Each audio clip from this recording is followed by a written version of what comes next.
One night in March, I visited my old friend at his home in Baker Street. I was married by now, so I did not often see him. "Come in, Watson," he said. "Sit down. I'm happy to see you because I've got something to show you." What do you think of this? It arrived in the last post. It was a letter with no date, name, or address. It said, "Tonight, someone will visit you to talk about some very secret business. You have helped other important people, and you can, we hope, help us. Be in your room at 7:45 p.m. "The paper. What do you think about the paper?" asked Holmes. I tried to think like Holmes. "It's expensive, so this person is rich. It's strange paper." "Yes, it's not English. If you look at it in the light, you can see that it was made in Bohemia. And a German, I think, wrote the letter." "Ah, here comes our man now." We could hear the horses in the street. "Shall I leave, Holmes?" I asked. "No, no, I need your help." "This will be interesting," my friend answered. There was a knock at the door. "Come in," called Holmes. A tall, strong man came into the room. He was wearing expensive clothes and a mask over his face. "You can call me Count von Kram.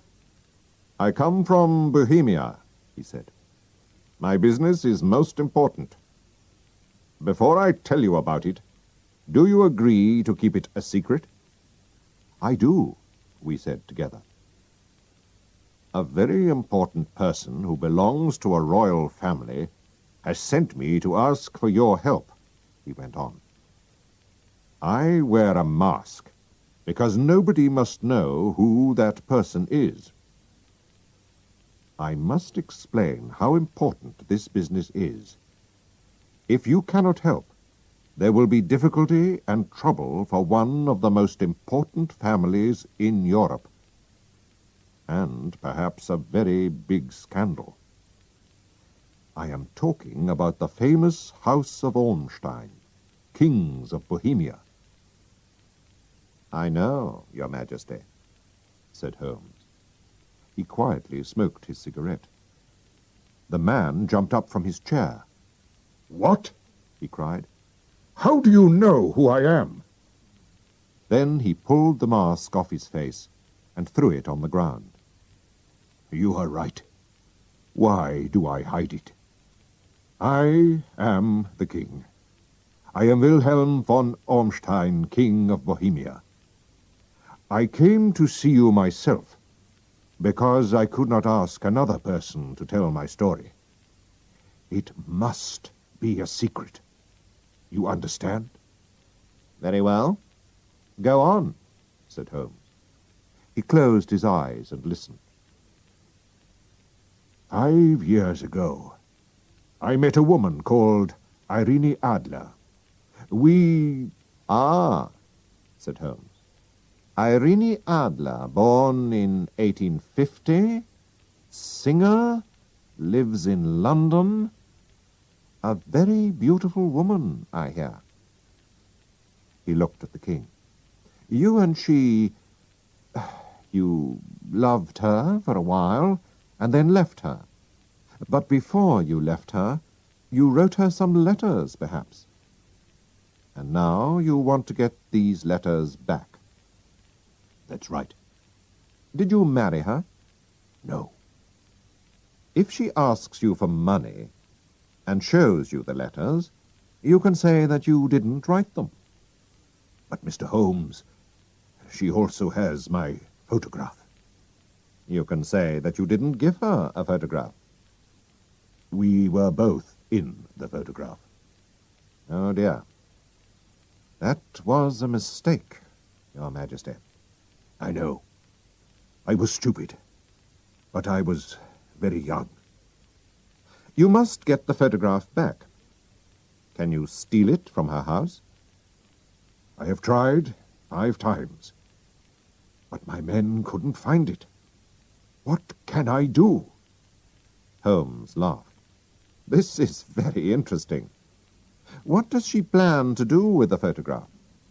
Soon I am going to marry Clotilde Lothman von Saxe-Meiningen, daughter of the King of Scandinavia.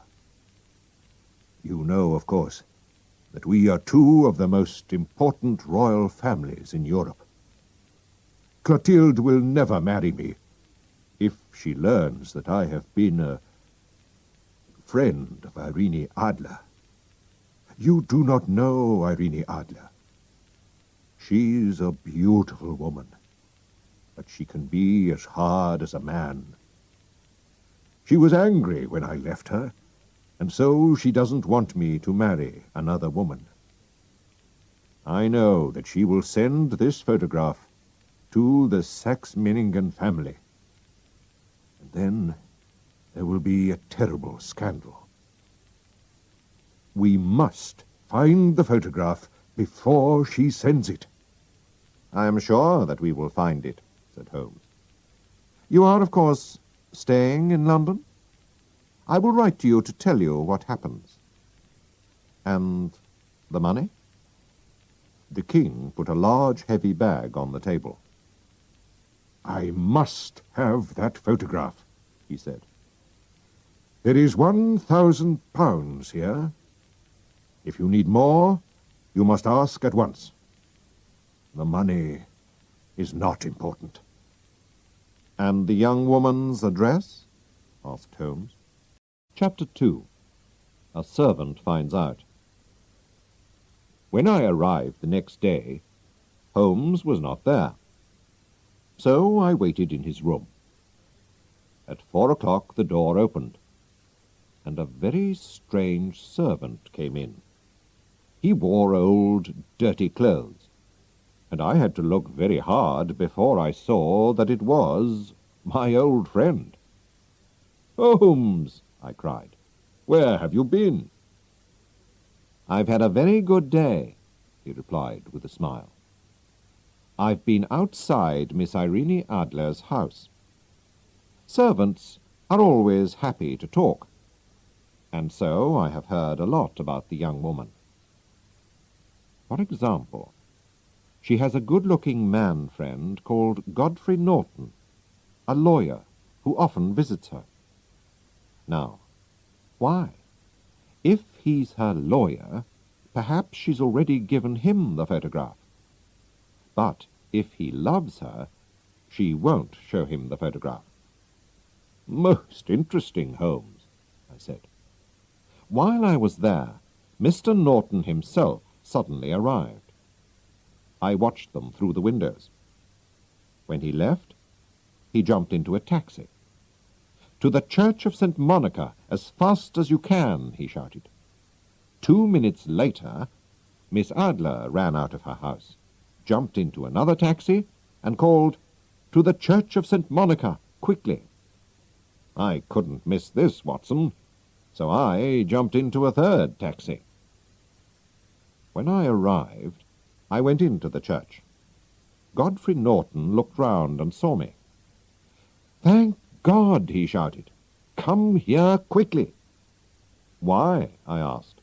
'Come on, man, we need you.' And so I helped Godfrey Norton to marry Irene Adler. They needed a witness, and a servant from the street was better than nobody." "So, she's married him. What shall we do now?" I asked. "Well, tonight, my dear Watson, I need your help. Will you do what I ask? Without questions?"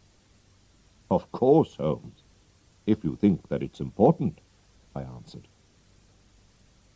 "Later, we'll go to Briony Lodge. Irene Adler, or Irene Norton, will arrive home at 7 o'clock, and she will ask me to go into the house. You must wait outside, near the sitting-room window. and when it opens, watch me inside. When I hold up my hand, throw this thing into the room and shout, 'Fire!' I took the small thing out of his hand. 'What is it, Holmes?' I asked. 'It's a smoke stick. The room will very quickly be full of smoke. After that, wait for me at the corner of the street.' 'Right. I'll do what you want,' I said. Chapter 3. Fire. That evening Holmes again wore different clothes, and a large black hat. But it was not just the clothes that were different. He changed his face, his hair, everything. He was a different man. We walked together to Serpentine Avenue. Outside the house there were a lot of people who were smoking, laughing, and talking. Holmes and I walked up and down in front of the house. "You see," said Holmes to me, "I think she doesn't want her new husband to see the photograph." "But where is it?" "At her bank?" "No, women like to keep important things themselves. I'm sure it's in her house." "But the king's men tried to find it," I said. "Yes, but they didn't know where to look," said Holmes. "But how will you know?" I asked. "I won't look. She'll show me. She'll have to." Just then a taxi arrived. One of the men in the street ran to open the door. Then another man pushed him. Other men were also pushing and shouting, and a fight began. Irene Norton was in the middle of it. But Sherlock Holmes ran to help her. Then suddenly he fell to the ground, with blood running down his face. Irene Norton hurried to her front door, but she looked back. "How kind of him to help me! Is the poor man hurt?" she called. "He's dead," cried some voices. "No, he's only hurt," cried others.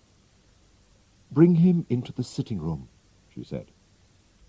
Some people carried Holmes into the house. I waited outside the window and watched. I saw how beautiful Irene Norton was. Then Holmes put up his hand, and I threw the smoke stick into the room. Immediately the people in the street and in the house all began to shout fire very loudly. The house was full of smoke. I walked away, and 10 minutes later Holmes came to meet me. "Well done, Watson," he said. "Have you got the photograph?" I asked. "I know where it is." "She showed me," he answered. "But why did she show you?" "It's easy," he said, and laughed. "You saw all those people in the street? I paid them to help us. It wasn't a real fight, and the blood wasn't real. When people shout fire, a woman runs to the most important thing in her house, her baby, her gold, or her photograph. Mrs. Norton ran to find her photograph, which is in a cupboard in the sitting room. I saw it, but I did not take it. Tomorrow we will go to her house with the king. We'll go very early before she gets up. The king himself can take the photograph from the cupboard, and then we'll go." While Holmes was talking, we were walking home to Baker Street. When we arrived at my friend's house, a young man hurried past us and said, "Good night, Mr. Sherlock Holmes." "I've heard that voice before," said Holmes to me. He looked down the street. But who was it? Chapter 4. A Photograph. The next day we went to Irene Norton's house with the king. An old servant opened the door. "Mr. Sherlock Holmes," she asked, and smiled. Yes, said my friend. He looked very surprised. Mrs. Irene Norton and her husband left England this morning. They will never come back to this country. What? Cried Holmes, his face white and angry. And what about the photograph? Cried the king. We all hurried into the sitting room. Holmes ran to the cupboard and opened it. Inside was a photograph, not of Irene Adler and the king, but of the beautiful Irene alone. There was also a letter for Sherlock Holmes. We all read it together. My dear Mr. Sherlock Holmes, you did it very well. I thought that it was a real fire, and that you were just a kind old man. But after I opened the cupboard, I began to think. I knew about the famous Sherlock Holmes. I knew your address, and I knew that the king asked you to find the photograph. So I quickly dressed as a young man and followed you home to Baker Street. I wanted to find out if you really were Sherlock Holmes. I said good night to you outside your door. My husband and I have decided to leave England. Please tell the king that I shall not show the photograph to anybody. I love my husband, and he loves me, and he is a better man than the king. But here is a different photograph, and the king can keep this photograph if he likes. Irene Norton. What a woman, cried the king. Why didn't I marry her? What a woman! A very, very clever woman, said Sherlock Holmes coldly. I am sorry, Your Majesty, that this business has not finished well. No, no, said the king. She writes that she will never show the photograph to anybody. I need nothing more than her word. There is no danger for me now. How can I thank you, dear Mr. Holmes? I would like just one thing, Your Majesty. Tell me at once what it is, said the king. This photograph. The king looked at him in surprise. Irene's photograph? He cried. But of course, it is yours. And so, there was no terrible scandal in the royal families of Europe, and Sherlock Holmes still has the photograph of the woman who was cleverer than he was.